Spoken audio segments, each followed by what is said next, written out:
Alright, so today I wanted to do a video on the DRZ as a commuter bike, and not in the kind of typical sense that everybody else is talking about.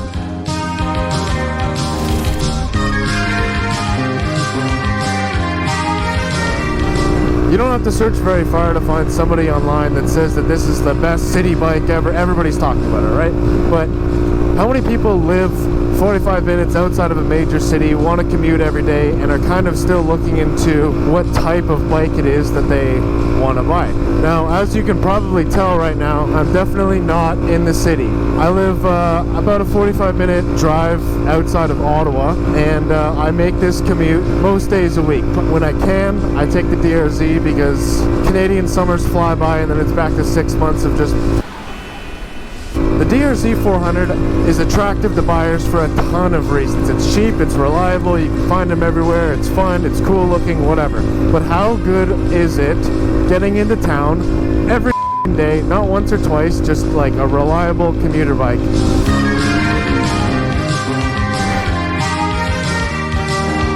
RPMs, gas, how comfortable is it? What I'll try to do today is I'll try to go through the list of questions that I had to kind of do some research on before I settled on this as my bike. So this morning I'm going to be taking the exact same route that I would be taking to work almost every day, and kind of walk through some of the things that I've noticed on my third year, I think now, of summer daily commuting a DRZ-400. The first point, gas. When you commute through the country a little while, there's not that many gas stations. Late at night, some of the ones that get less busy close early, and so I get gas in this thing way more than I need to.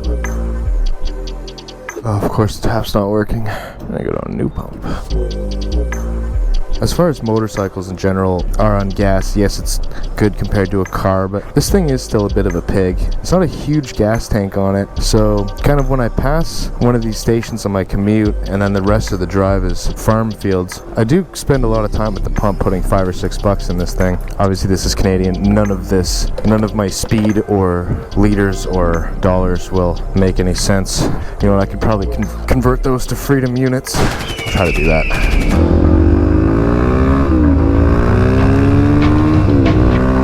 So yeah, if you pass a gas station and you got time to kill, just go put $5 in it, you know, makes your life easier.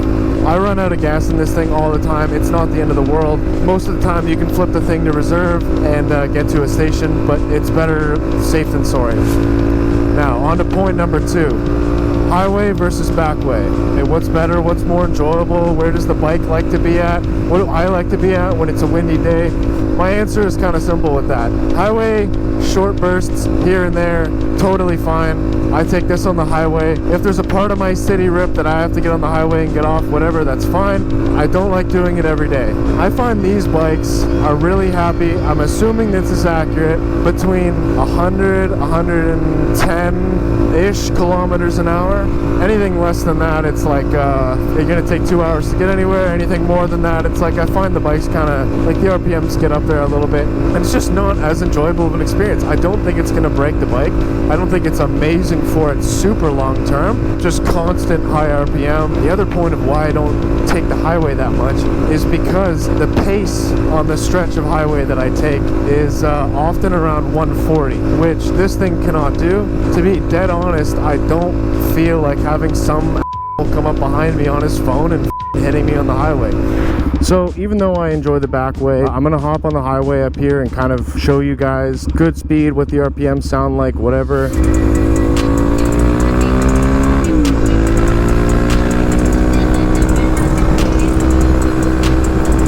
So going 115, 116 kilometers an hour. The flow of traffic on this section of the highway is always kind of about this. If it makes sense to hop on the highway, do it by all means. Like you're gonna have no issues.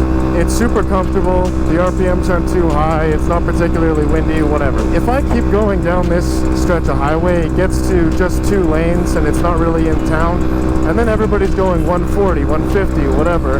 I'm not going 140 on a stock DRZ, well, like sort of stock. Like I said, I just don't want somebody coming up behind me and smoking me, because what a lame way to die.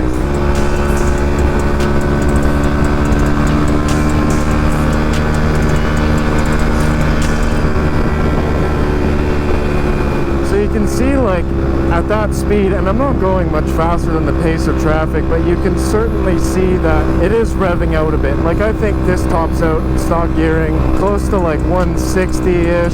When you're going 140 and you're not barely going any faster than traffic, like you're pretty close to topping the thing out. Jesus Christ. Alright, so we have a full tank of gas, we're taking the back way, which brings me to my third point, which is how enjoyable is it to be on a dirt bike sitting at 100 kilometers an hour for an hour straight? The answer to that is, it is as comfortable as you want it to be. If you want to sit there and complain that you don't have a fairing, that your seat is hard, that it's loud, that it's whatever, go buy a Honda Goldwing, and I can promise you, you will have the most comfortable, luxurious commute into work every day. For those of you who don't want that, the DRZ isn't that bad. Some days it's super windy and you get blown around. If you have a peak on your visor like mine does, I find they catch the wind a little bit. Sometimes kind of fix for that is hold the chin of your helmet. I'm listening to music. I don't hear the bike that often, so it's not like it's super loud. It's whatever. The seat's kind of hard, but you're only going for an hour and a bit, and like if you need to stretch your legs up, just stand up, stretch your back out. Run into a cyclist.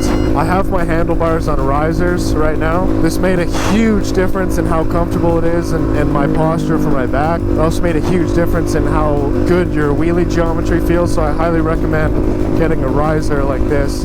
The first year that I bought this bike, I bought this bike and I sold my car, and so for an entire year, spring to fall, all I had was this bike to get me to work every day, and that meant rain, shine, hot, cold, I had to get on this thing and go. Sometimes it sucks, but at least you're not in a car. And if you really wanted to be that comfortable, drive your car to work.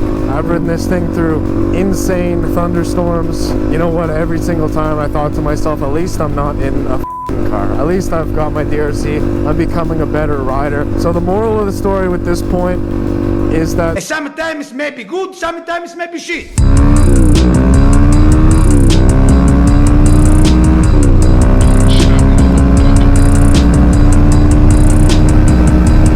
So we've been riding for about maybe 35 minutes or so. Now we're just starting to reach the city. By this point in your ride, you can slow down from 100, you're going 75, 80, whatever, and the difference that makes is so much more comfortable. And you might be thinking, like, what do you mean, man, going 100 on DRZ is fine? And it's like, yeah, it is, but when you're doing it like every single day, morning, night, whatever.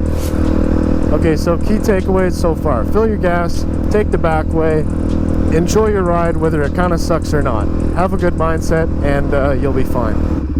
Now, my fourth point, which kind of applies mostly to when you get into like denser areas of a city, not like this, is how great the DRZ is for just kind of getting around cars, going on the or going on the walk. All things that you totally shouldn't do, and I'm not endorsing, but things that you inevitably will do.